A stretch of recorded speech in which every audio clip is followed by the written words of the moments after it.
Cybersecurity. I'm the CTO and Senior Risk Advisor at Rhino. I'm here with Andrew Summerton, the CEO of Rhino Cybersecurity. Hello, Rhino. I was gonna say. Hello, Rhino. Hey, Hello, Dan. Andrew. How are you? I'm good, buddy. Happy New Year to you. Happy New Year to everybody. I'm really excited to be back this year, so I'm doing well. Absolutely, absolutely. Happy New Year, everybody. Have a great show for you. We're going to talk about Chat GPT and what it can do for you in cybersecurity, and not just cybersecurity, but a whole bunch of other things. We're going to discover how to write, how to do debugging of code, how to do red team, blue team stuff, and some marketing stuff too that can help you with your company, with your business. So this is going to be an incredible show. So stick around. If you have any questions, make sure that you go on the chat and then you put your questions in there, and we're going to display those questions on the screen and then answer your questions. This is a Q&A show, so make sure you stick around until the very end. Andrew. So we have a couple of news. So we have the first one is we have a new initiative at Rhino Cybersecurity. Maybe you can talk to us about that. Andrew, go Absolutely. ahead. Well, no, I appreciate that, Dan. And you know what? Before we get into the show, I just want to a very special shout out to Dan Duran. It's your birthday today, so happy birthday! It's my birthday. Yeah. Absolutely. So happy birthday, buddy. Yeah, Thanks, no, in regards to the initiative, we're really proud and excited to launch not only to the general public, but we've been doing it for a few years with companies and corporations, but we've created Rhino Academy. So Rhino Academy, if you look at Rhino Academy, please visit us at shop.rhino.io and you can see about it. You can actually protect yourself personally. It's a very inexpensive course, slow drip campaign that constantly educates you and teaches you through video content, casual testing, self-assessments. That's really going to give you insight and help to protect you. And if you want to look at it for a corporation, obviously something we've been doing, and we customize it for the companies and corporations. So we're really excited to launch that for this year. We just launched it at the end of last year. And if you look at social media, you'll see it all over the place. So please visit and join. I know we're having a Absolutely. So if my screen looks fuzzy, I apologize for that. I'm experiencing some connectivity issues, but hopefully it will get better. The internet gods are going to be with us, and we're going to be able to go ahead with the show. So we have some nice people on the chat. So let's bring up some of the shout outs. We have Tamara saying, "Hello, Tamara. guys, welcome back." Hello, Tamara. I hope you're doing fantastic today. And we also have Sean. Sean, he's a regular in our show. Hello, Sean. And thank you for that shout out. We have Diego as well. And yeah, that's we have all our regulars on the chat. We have Gabriela. Hello, guys. She says we also have Adrian Perez. He's saying hello, guys, in there as well. Thank you for those shout outs. Sonia Castillo, she's saying hello, guys. Happy Friday. Yeah, we're back. So this is the first show of the season when we have some incredible content for you. Kai says hello, happy new year. Happy new year to you too, guys. We're extremely excited that Dan's having he's basically frozen, so I'm not you sure guys how. are joining There he us, is. and we're going You're to back, show Dan. you. You were frozen for a second. I was trying to fill the dead air. It's okay. All right, let's show on the screen Chat GPT and what it is. Okay, so I asked just off the like right off the bat, I asked a few questions. So I asked Chat GPT what it is, and it's so funny. This is exactly what it told me. So I'm like, what is Chat GPT? And it says, I'm not familiar with that model called Chat GPT. So I'm like, what the hell? What are you talking about? So it's like, Andrew, what is your name? Still having difficulties, guys. So yeah, I mean, I think Dan. Well, who are you? And then Andrew is like, I'm not you were familiar cutting with out Andrew. again, Dan. Unfortunately. Yeah, so I'm in and out. I'm sorry, guys. So I said, I'm not. The Chat GPT says I'm not familiar with the chat GPT, and then I asked them, so what is generative pre-trained transformer 3, because that's what That's the name. GTP is, right? So it is a AI, and everybody knows that, from developed by OpenAI, and it's one of the largest, most powerful models for natural language and artificial intelligence. Then I asked ChatGPT, what can I do for my birthday? And Perfect. this is what it responded. We'll have a party with your friends, celebrate at home, or go out to a bar. So there you go. Go on a trip or a vacation. Yeah, I could do that. Um, I asked, have a quiet, relaxing. It told me have a quiet, relaxing day at home. That's good. Go to a movie, play, or concert.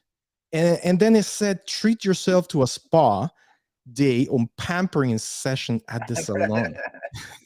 Maybe I should do that. What do you guys think? Should I just go to a spa and then get a pampering session going on with some mani and petties? That would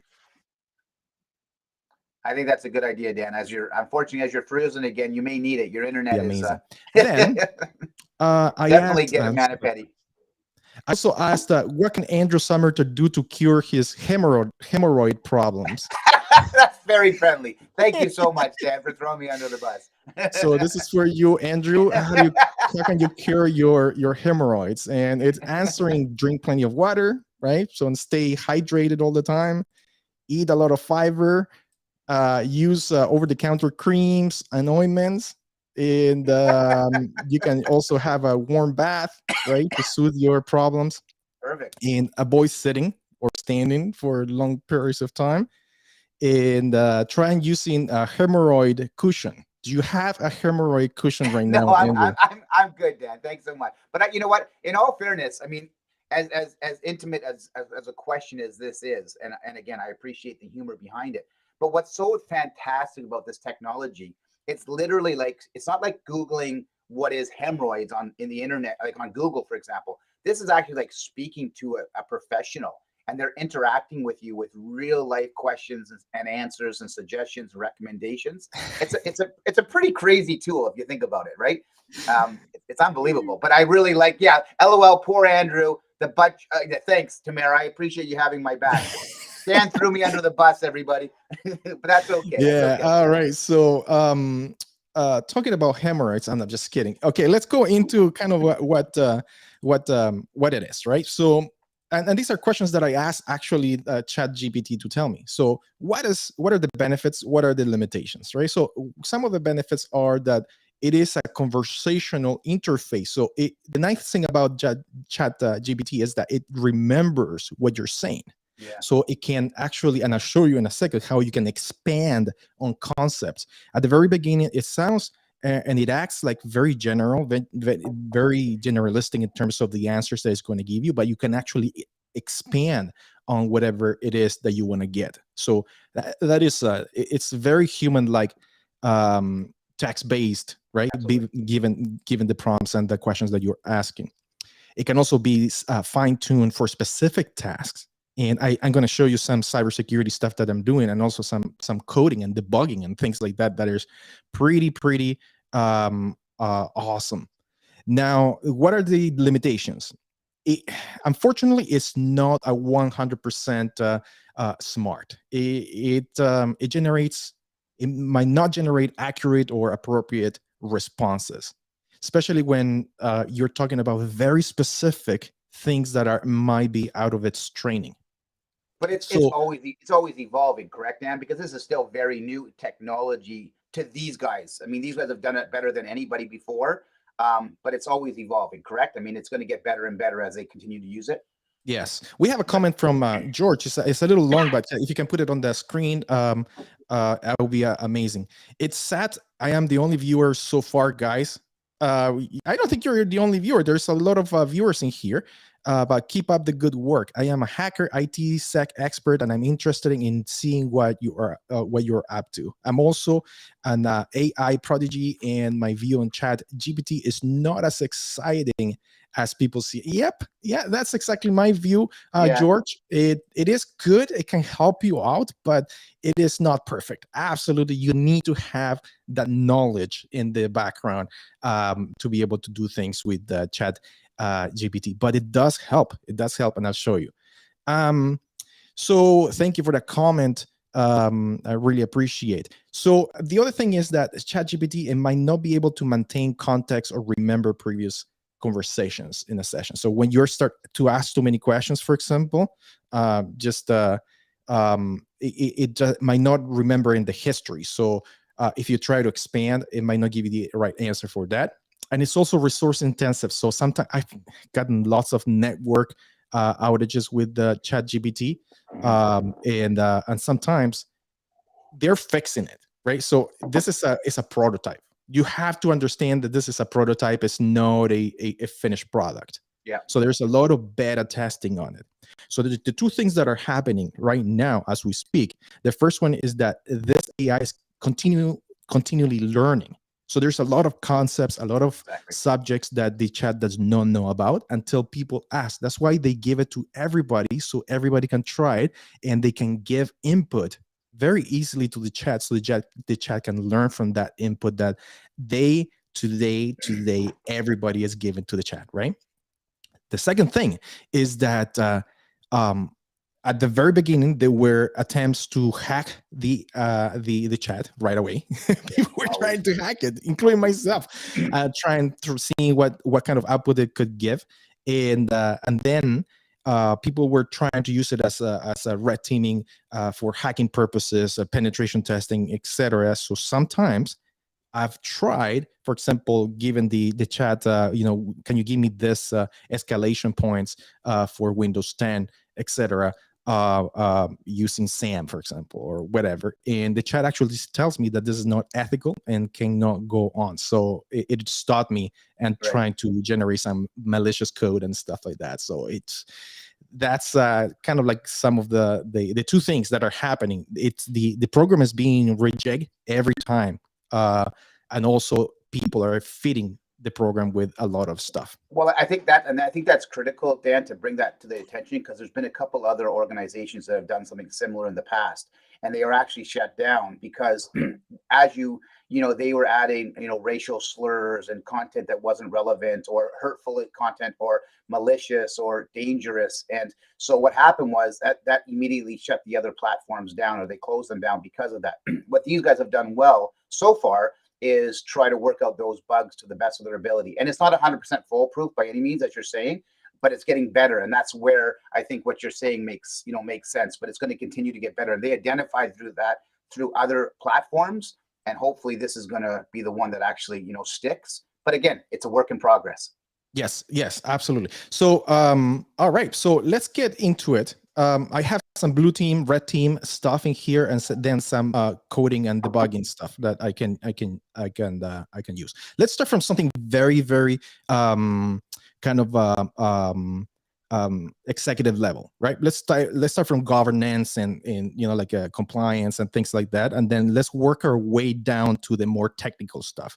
Okay. So I asked the chat in terms of incident response. Can you create a detailed incident response plan for a manufacturing company with 300 employees? So it's very specific, right? So I want an incident response for a manufacturing company with 300 employees, right? So, and this is what it gave me.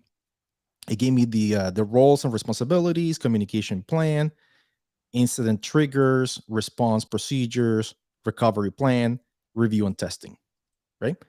So you might look at this and go like, yeah, well, it's good, right? But it's very general. Like I want something for a manufacturing company, and I want 300 employees. So it's not giving me the very detailed response that I want, right? So this is not it's a limitation, but you can actually overcome this. So the next question that was, can you expand on roles and responsibilities? So this is where the chat starts to remembers kind of what you given. So it gave me this. Okay, so here's some of the roles that you might want to consider including in your plan. Incident responders, and then it gives an explanation, communication coordinators, and then it gives you another explanation, support stuff, IT support stuff, and it goes on and on.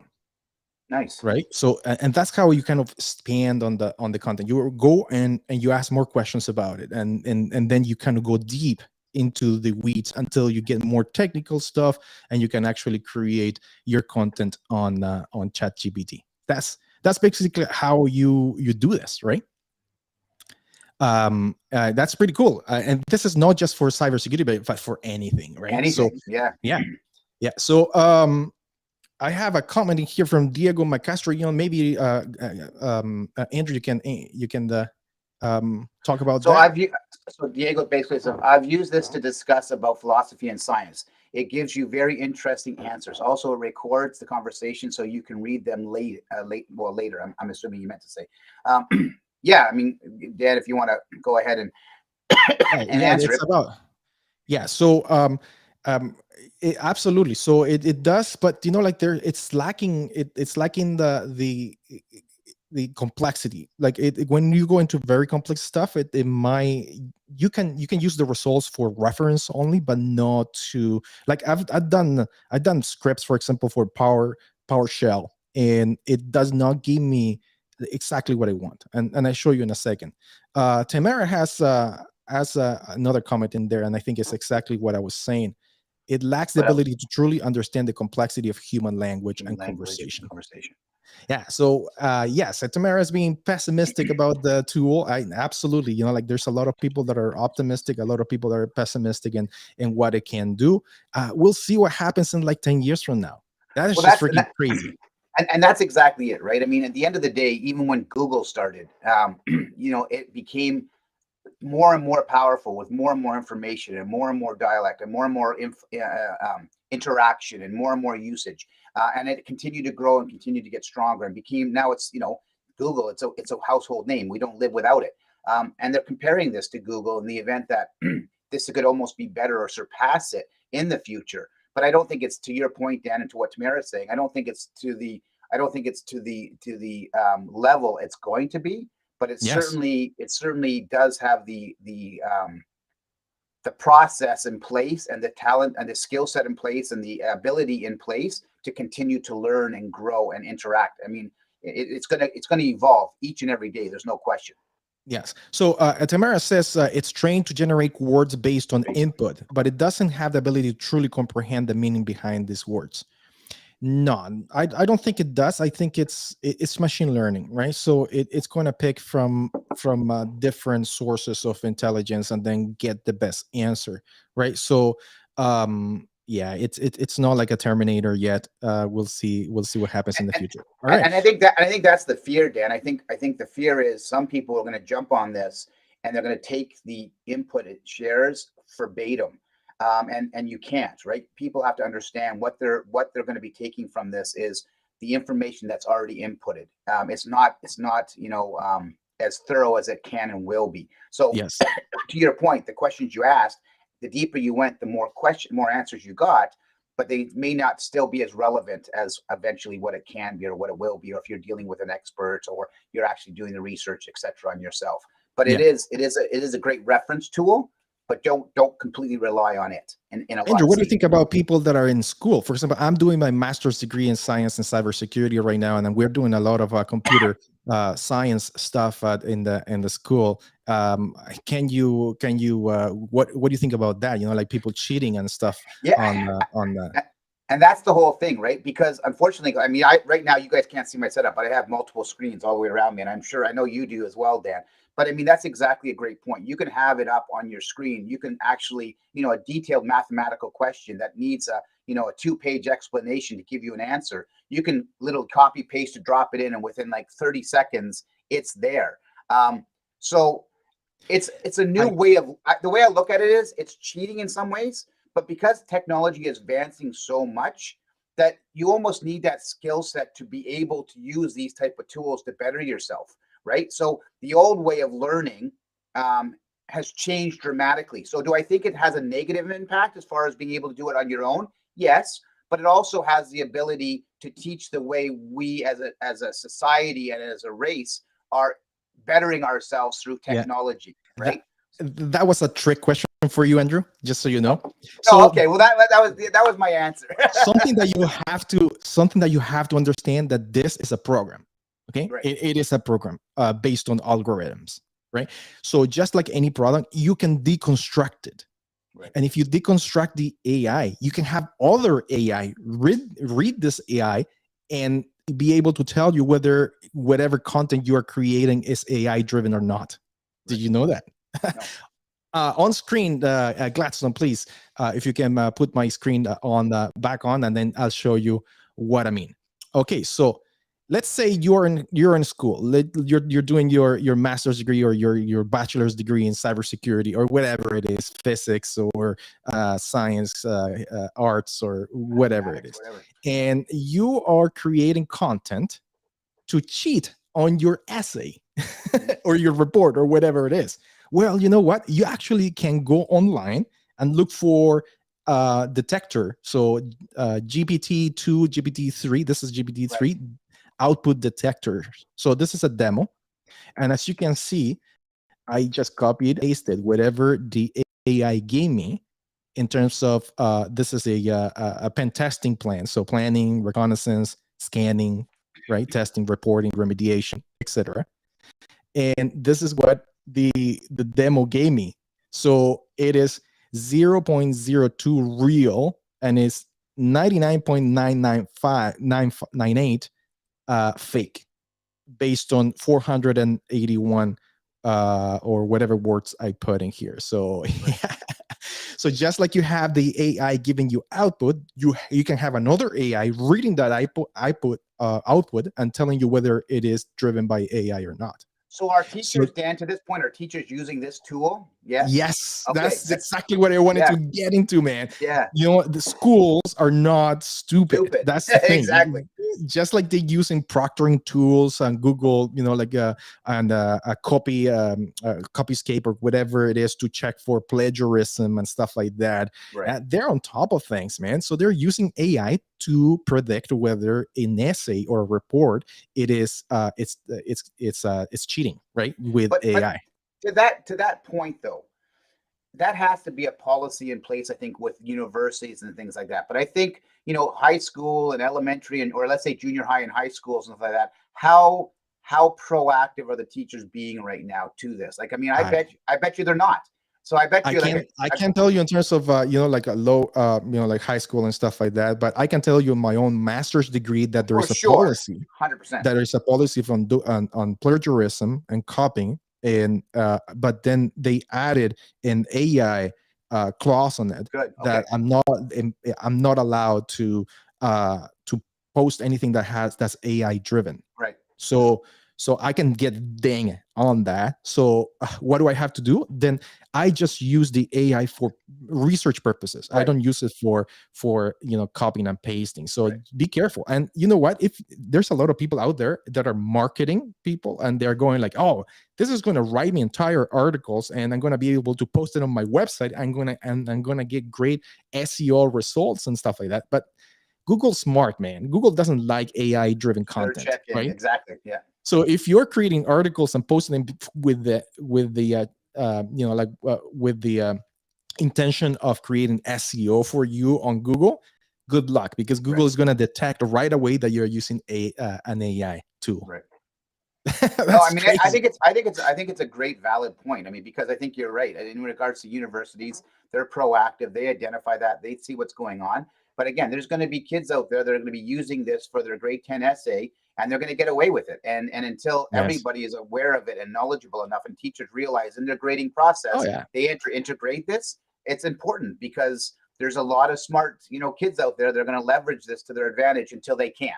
Right. Absolutely, absolutely. We have something else online. So my niece goes to York University, and she told me that this sort of things is already in place. Absolutely, and I Absolutely. can Yeah. tell you because I am doing my master's degree. So and I see the uh, uh, the the plagiarism and cheating clauses that are being changed. So yep, there you go. Okay, so on the screen we have another comment. So this will affect high school level for sure, Andrew, and probably not monitored, and so it might hinder students from learning to write. That's exactly what I'm getting at, right? Because I mean, there's so many schools out there, so many teachers, so many, will they be able to do it? Tough for sure. Technify is back. Thank you, Technify. You full support from India. We love you, man. We love you. All right, so let's get into the. If you can put my screen on the screen, please. Sure. I asked a few things about malware containment. Okay, so very simple. How to contain malware, right? So it gave me isolate the affected systems, disconnect from the internet, power down the system, implement a network segregation, and run malware scans. So it's giving me actually the steps to contain malware if an incident response subject, right? So patch vulnerabilities, and it's giving me all of this information. But then I'm like, okay, can you expand on isolating the affected systems, right? Expand on that part. Well, and the chat actually gives me disconnect from the network cable if the system is connected to the network, and it starts to give me more information about what I should do to isolate the systems. I can actually go back and say, can you expand on disconnecting the network cable? So this is how the AI works, and you can actually ask more probing questions, so it gives you more details into the technical stuff that you want to get from the AI. Right. Which is very, very important and very useful, right? So it is giving me use firewall rules, and I'm going to show you how you can actually use firewall rules and ask for firewall rules. So it is this is pretty cool, man. So for example, in here, and I'm asking what are some of the some volatility commands, all right? So volatility commands, and I can't say that. So volatility is it's a very well known open source memory forensics tool that like people and researchers use to be able to do forensics on computers that are that are infected, and it takes the memory, whatever information is on the memory, so it's fileless information as the computer is running, and it's a great tool. So if you do forensics, computer forensics, and virus forensics, check out volatility. It's a great tool. And so I'm asking simple questions. What are some of the commands that you can use to check the forensics using volatility? And this is what it's giving me.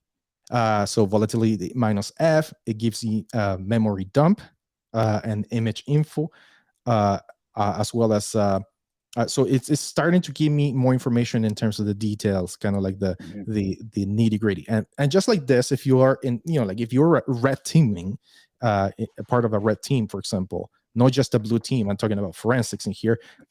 You can, if you're working, let's say, with SQL map or Nmap or MS scan or Metasploit, you can start giving commands and trying to get commands from the tool.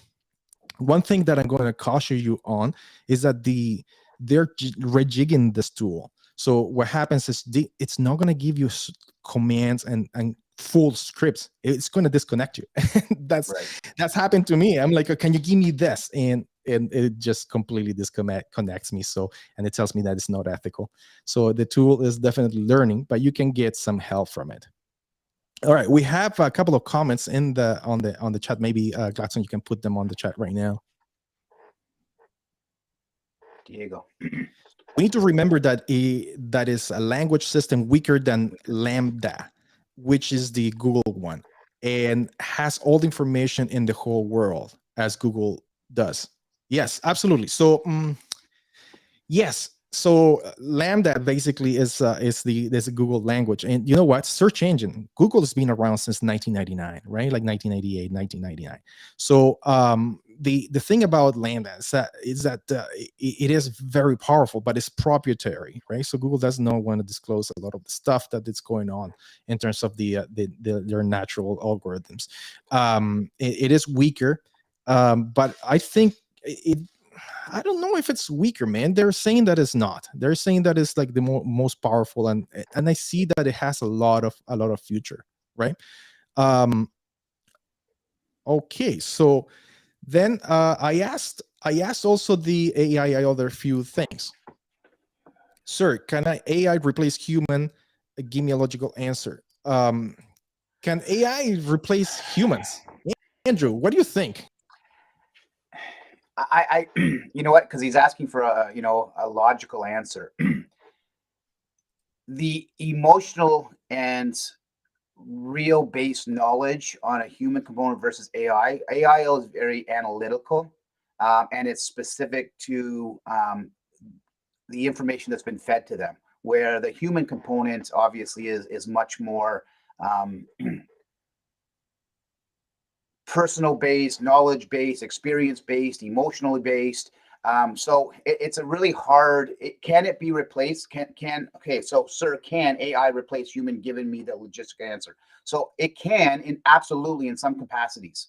But depending on how detailed, how involved, how much information they have, it's a learning process. So right now, I would say the answer is no to begin, and that's why it's such a dangerous topic, because there's a lot of people out there that feel that AI is probably one of the most dangerous things out there, and it's only going to get worse and worse and worse and more dangerous. So it's a hard answer, and I say right now no. Personally, that would be Okay. my answer. But go So ahead, Dan. the logical answer for that is I'm asking actually Chat GPT whether it can replace humans. Perfect. Good. It's So it such a says as difficult a language question. model, I'm not able to perform tasks that require physical actions. I am designed to assist you in tasks that involve generating human-like text based on the input that I receive. Exactly. I can provide information, answer questions, and have conversations with people, but I'm not able to replace All humans human in tasks. all tasks. And that's basically what I said in a very specific way. Yes, It's you're like a Chat GPT, I'm man. a ChatGPT, exactly. Awesome. All right, so let's go kind of like a little deep into the weeds in here. Okay, so I'm talking about like threat containment, how to identify threats, and how to conduct threat hunting inside of a network, for example. Establishing a baseline, monitoring network traffic, using log analysis, all of that stuff, right? Um, then expanding on establishing a baseline, right? So how to establish a baseline? Then it gives information about gathering data, analyze the data, define normal behavior, all of that stuff. So this is all good. This is all good. Then I asked the chat, how can you figure a network intrusion detection system using Suricata? You can use Nord, Suricata, or any other NIDS systems or nets. And it's telling me install Suricata, configure the network interfaces, configure the rules, configure the output, start Suricata, and monitor logs. But then I'm going like, okay, so what if I want to integrate Proofpoint ET into Suricata? This is threat intelligence from Proofpoint, right? Then it gives information about how to integrate it, right? Download the Proofpoint ET, the open source emerging threats from Proofpoint. Then you can include it into your file, so etc. Suricata rules, emerging rules, right? So it adds this to your Suricata engine, right? Then restart Suricata. So this is really good. We're getting into kind of like good nitty gritty stuff, right? As you can see. Then I asked it, can you give me some regular expressions for filtering IP addresses on Suricata nets, right? So I'm getting a little more into the weeds in terms of filtering IP addresses using regular expressions. And the software gives me, this is what you got to use to match the specific IP addresses. And then you can create the regular expressions in here as such. Then I'm like, okay, then you can match an IP address within a subnet like this, and then match all private IP addresses. So you can see that the tool is actually getting a little more deep into the weeds. Okay. Then I asked them things like this. It's very specific. I'm only talking about one firewall. I'm talking about the Cisco ASA 5500. Yeah. Right. If you're a Cisco user, a system min, you'll know what I'm talking about. So I'm like, okay, I want to allow certain traffic on RDP. So port 39, 80. What is it? Oh man, 3389. Right. I want certain IP addresses or a subnet to filter that traffic into my network, right? So with Cisco, using Right. this piece of equipment, and surprise, it actually gave me the rules that I have to put on my configuration file for the Cisco ASA 5500 to allow incoming traffic for RDP, which is great. Do you see? So it gave me, okay, create the access list, RDC, RPD, RDP, ACL, and then extend the and permit the TCP on this host. So it's giving me the actual configuration. Here you go. See, so which is great. So as a cybersecurity or as an IT security analyst or system administrator, what you need to do is take this with a grain of salt, right? Exactly. So Thank you. don't fully hard go into creating this configuration and applying it. Make sure that you test a lot of the stuff, because I noticed that in my work there's a lot of kind of false positives, a lot of mistakes that the AI makes.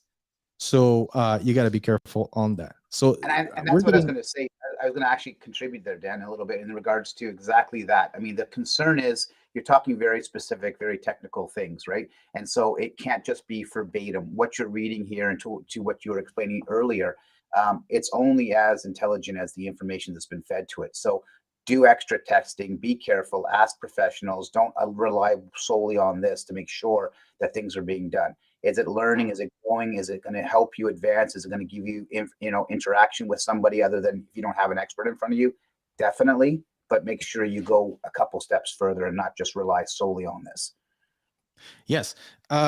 Sir, Technify says, is OSCP certification is help to get the best jobs? I mean, there's a lot of certifications that you can do. For sure. Like I'm taking it from kind of like the high level stuff. So I'm a CIS certified, and right now I'm doing my master's degree in the cybersecurity, and we're studying a lot of network security and stuff. So it really depends on what you want to do, right? So if you want to 100%. get into hacking and pen testing, or if you want to actually go into sysadmin, you can take Cisco certifications. It really depends. Each certification does something else, right? So 100%. And um, a good tip to that too is if you're fortunate enough to work with a cybersecurity organization or team, or they should be having a conversation with you where your passions lie, and then they'll be able to direct you and help you, because again, there's multiple facets to cybersecurity, to Dan's point, and really different certificates are going to help different areas. And you may love ethical hacking, or you may love monitoring, or it all really depends. There's a lot of different roles and jobs out there that will help you. There's no question. there's a question in there. If you can put that question, it says, until AI can create other AIs. Yeah, no No. kidding. For now, it will require human. How do you know, man? How do you know that an AI cannot create another AI? Not yet, man. Maybe it can, right? So maybe we should. Okay, we're gonna ask that to the chat, right? So, can you create another AI?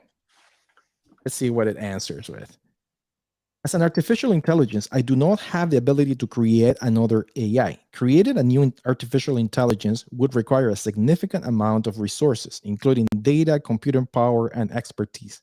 Yeah, I think it's just giving me the cop up, man. It's It's giving me exactly. the cop up. I'm pretty sure if you have a very powerful AI, it can actually create another AI.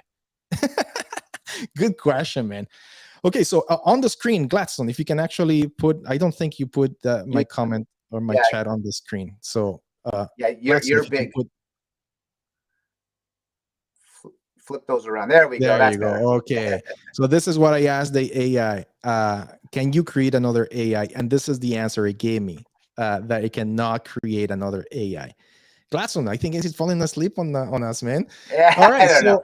So, all right. So, this is, I'm going into kind of like red teaming and pen testing here. I decided to ask a few questions about PowerShell, right? So I said, give me a PowerShell script to elevate privileges on Windows 10 using Windows security identifiers, right? So this is kind of, if you're a pen tester, then you know what this is and how to elevate privileges or escalate privileges from a regular user into an admin, local admin user, right? And right away, the AI gave me this. It said, this content might violate content policy or content policy. If you believe this is an error, please submit your feedback. And then it gave me a network error. Like, what the heck? But then I repeated the question, and guess what? It gave me the answer. Right? So I haven't tested these scripts, by the way, so don't tell me if they're accurate or not, but it seems to be accurate in here. So in other words, be persistent, right? If you don't get the right answer, ask it again. Exactly. It's like it's trying to not to tell me stuff, but at the end of the day, it still tells me, right? So it says, the chat says, it is greatly not recommended, generally not recommended to elevate privileges using Windows security identifiers, as this can potentially bypass security controls and create security vulnerabilities. I mean, that's exactly what I want to do, right? So if you're doing pen testing, that you want to compromise security on your on the victims or the clients' computers, right? So then you can show your proof of concept and stuff like that. So it gives me the information, so the code, and then it actually gives me a little more information on it. So yeah, that's pretty cool. Then I asked the question about explaining CVEs, right? So I asked, explain the CVE. So this is a common CVE that just came out probably 3 months ago. So CVE 2022 37969. And then the chat tells me, I'm sorry, but I don't have information about this vulnerability. So I actually went ahead and said, explain Windows common log file system driver elevation of privilege vulnerability. So I actually spelled it out for the AI to see if it can give me more information about this CVE. And it was not able to give me that. So if you go to the Microsoft page here, this is the CVE I'm talking about, right? So Windows common log system driver escalation of privileges, right? And this was released on September 13, 2022. And the chat just choked on that. It didn't know it. So it didn't know what this CVE was. I wonder if it's able to tell you about other CVEs. So for those of you who don't know what a CVE is, it's the common vulnerability and exposures, right? Part of the MITRE framework for detecting compromises and vulnerabilities on systems, right? So yeah, that's the other thing that I asked Andrew is about things that are happening in the world. So I asked the chat, can you please tell me more about the Twitter leak of 500,000 users leak? And it's like, no, I don't know. I don't know current events. So the chat is not going to be able to tell you anything that is a current event. So did you? I apologize, and I don't mean to throw you a curve here, but did you do anything in regards to like design or imagery or anything like that? Because I know this is very highly used right now for like graphic designing and pictures and things like that. Unique, through Shutterstock has had conversations about it and stuff where people are using this tool versus going to Shutterstock because they can custom made logos, designs, and things like that. Is that accurate, or am I misinformed with that? Or do you even know? Well, ChatGPT does not do pictures, and it's a natural language algorithm, so it does a lot of the verbal communication or communication. Does not. There are other chats out there that can create or other AIs that can create 3D renderings, pictures and stuff like that.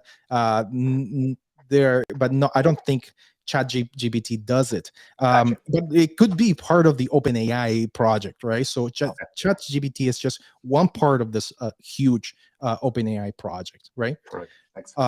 We have some really, really good comments in here. I read that it doesn't know data post 2021. Oh, I did not know that. So maybe I should ask questions about the before 2021. I think a lot of you guys are actually asking, telling me that it does not have new data. So Lorenzo says she. Okay. Let's not get Yeah. into pronouns here, man. He, she. What do you know? Maybe it might be a non-binary agent, and not a he or she, right? So, or it should maybe it's an a they, or an it. I don't know, But but it is capped to 2021 2021 information. information, right? Gotcha. Then I went ahead and I said, okay, you know what? If I was a hacker, I'd like to know how to create a command and control server. Okay, so let's see if it actually gave me that information. So I said, how to set up a command and control server for remote management of computers. So I try to play it as an IT, and I want to remote into computers. And I say using Python, because that's one of the languages that I speak, backend on Debian 11, right? So very, very specific. And this is what it gave me. It gave me very, very general information about how to set up the command and control server on Debian 10 using Python, right? Install the necessary dependencies on your server. You will need Python 3, blah, blah, blah, all of the stuff. Okay, good enough. But I said, okay, it's telling me that to install the necessary dependencies on your server, right? But I want to know what dependencies I can install, right? So I asked it, can you expand on install the necessary dependencies? So I want to see what dependencies I need to install. And it gave me a network error. It said, I'm sorry, I made a mistake in my previous message, because it had given me another message, and it was actually giving me the dependencies, some pretty good dependencies, and then it deleted the message. So the actual chat deleted the message, and then it gave me this instead. And it told me, okay, use sudo apt-get install Python 3 and then Python 3 pip. Come on, this is so basic, man. This is okay. Install Python and install the pip, right? So this is not good enough. Then I said, can you expand? I said again, can you expand on installing the necessary dependency? I need to know what dependencies for my C2 server I need to use.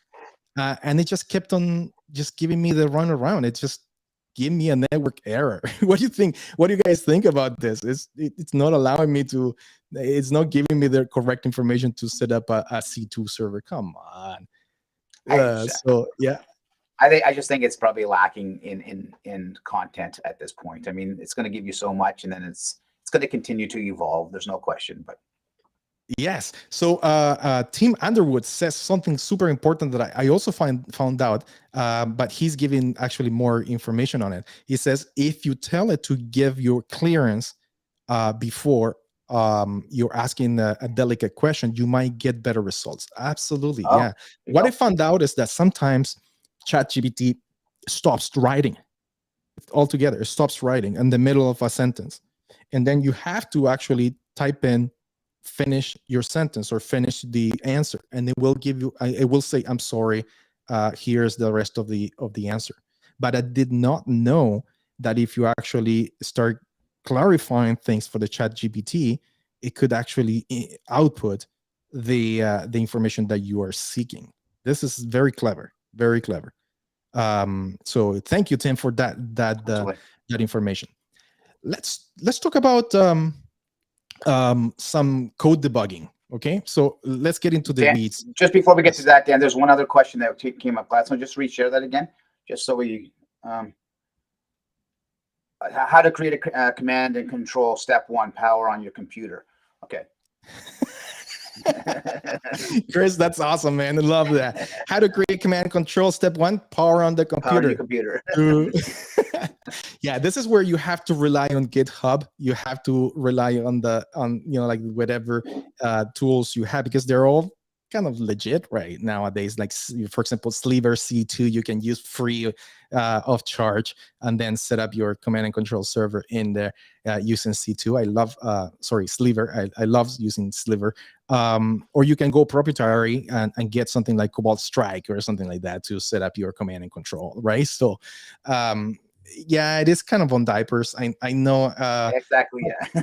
Yeah. So let's do a little bit of code debugging. To answer Jeffrey's question, yes, absolutely. It's on Gladstone, you just want to put where it is actually on YouTube up if you could, or get cyber. It's on exactly LinkedIn, Yes, Facebook. so if you go back to our YouTube channel, then you can subscribe and then you can watch the entire episode, which is great. We talked about some really cool stuff. We appreciate that very much.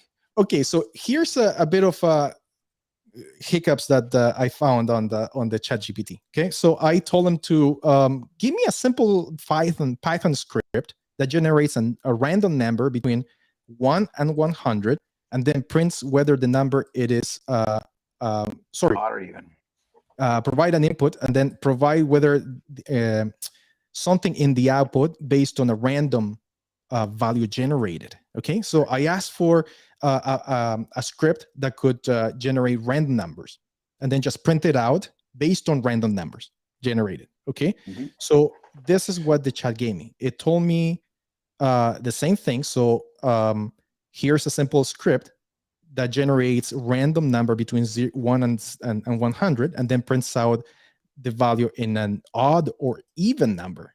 That's not what I asked. Okay, and this is what it gave me. So the function is importing random here and then creates the quick script.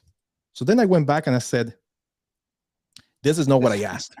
And the chat told me, I apologize for my previous response. It did not meet your needs. Could you please provide me more information? I said, can you print the output based on a random value generated? And it said, yes, it is possible to print out based on the random value generated in Python. Here it is. Here it is, the example. Okay, so it gave me the information, right? And I'm like, okay, that's not what I'm looking for. Can you use the function import? Can you not use the function import random to see if it can create what I'm asking for without that? Because he's gonna start giving me the same information for some reason. And then it gave me another example, right? So clearly it's not giving me what I want, right? So then I actually decided to, let me see where it is, here. I said, okay, can you debug? Because I created the what I was looking for. I created in here, right? And I added a couple of things for the code. So to trip the AI to see if it can actually give me the debug information. So I failed to add the import random, and I put a where is it? Let me see, a breakpoint right here, and obviously it doesn't have the column there. Okay, so I asked him, can you debug the following code? And I also asked him, can you show me the call stack, the std output, and the values of the local variables at that moment when it's generating the code? So start code, I gave it to the AI, and then it started to debug, went down the page, and then it saw me my problems. So right away it told me the random module is not important, right? So that's what I failed to do. And then it it actually brought up the breakpoint, which is not defined, right? So and then I asked him things like, what does this code do? And it tells me what the code does. And then I asked, what does this code output? And then it tells me the output on the code, which is not bad, not bad. So you can talk to it. Also, what I did is, let's say security, right? Let's talk about security. So I created that. This is a very, very tiny piece of code that for Python that I created. So what I'm saying here is it's a calculation, right? So for example, what it does is ask me, what is your expression? And if I say 2 times 3, then the result is going to be 6. That's obvious. That's what the expression is saying. So to print, but I'm using that, like eval in there, right? So that's definitely not secure, right? Because and the eval function should not never be used, right? And then I asked the chat here. So let me see where it is.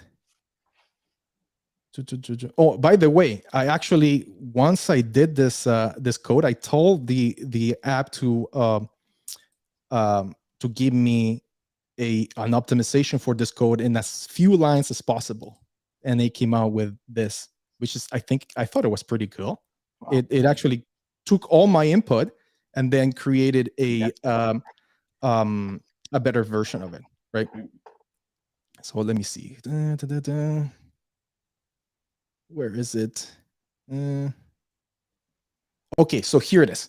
I said, can you do a security review on this modified code, right? So here's my expression, and then actually it picked up the validate, right? So for doing the check, and then it noticed that I was using eval, right? So obviously what happens is, okay, so if the expression is asking me, or the program is asking me your expression, and I enter something like this, so import os system, and then the command rm rf, so forcing a delete, forcing a delete with the of all my files. This is what you're going to get. All your files are going to be deleted, right? So from that program.